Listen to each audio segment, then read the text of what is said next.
guys! ගොඩක් කට්ටිය මගෙන් අහලා තිබ්බා The Ordinary brand එකේ Alpha Beauty serum එක කොහොමද හරියටම use කරන්න ඕනේ අක්කි කියලා. ඉතින් මම ඒකට reply කරන්න හිතුවා.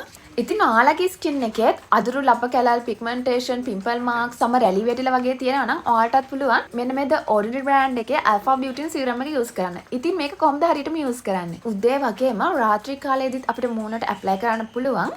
ඔයාලගේ cleanser එකෙන් මූණ හොඳට හොදලා ඊට පස්සේ ඔයාලගේ මූණ ටිකක් dry වෙන්න දෙන්න ඕනේ. තෙත මාත්තු කරලා ඊට පස්සේ තමයි Alpha Beauty serum එක use කරන්න ඕනේ. මේකෙන් 0.3-4ක් කරන් මූණ apply කරන්න පුළුවන් මෙන්න මේ විදිහට.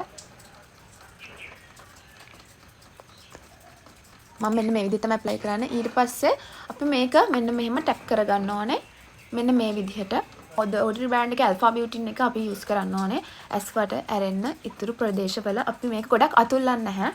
tap කරන්න විතරයි ඕනේ. ඊට පස්සේ මේක අපේ skin එකට ටිකක් absorb වෙන්න දෙන්න. absorb වුණාට පස්සේ අපිට පුළුවන් අපේ moisturizer එක use කරන්න. පස්සේ ඔයා උදේ මේ serum එක use කරද්දී අනිවාර්යෙන් sun cream එකක් use කරන්න ඕනේ. moisturizer එක නොගෑවත් sun cream එක අනිවාර්යෙන් උදේට use කරන්න. රැට Alpha Beauty එක සහ ඔයාලා ඊළඟට use කරන cream එකක් use කරන්න පුළුවන්. ඉතින් දැන් මගේ ස්කින් එකට මේක ඇබ්සර්බ් වෙලා තියෙන. ඒ වගේම බලන්න මගේ ස්කින් එක ටිකක් ප්ලම්පි වෙලා ඒ වගේම ග්ලාසි ලුක් එකක් තමයි තියෙන්නේ. ඒ සීරම් එක ගෑවහම. ඒ වගේම ගොඩක් කට්ටිය කියනවා The Ordinary brand එක use කරාට යාලට ප්‍රතිඵල නැහැ කියලා. ඉතින් යාලට රිසල්ට් නැති වෙන මං හිතන විදිහට ලොකුම ප්‍රශ්නේ තමයි යාලා ඔරිජිනල් ප්‍රොඩක්ට් එක හරියට හොයාගන්නේ නැහැ. ඉතින් The Ordinary brand එකේ ඔරිජිනල් ප්‍රොඩක්ට් එක හොයාගන්නේ මෙන්න මෙහෙම. අපි මේකට ගත්තාම මේ සීරම් එක හරියම ක්ලියර්.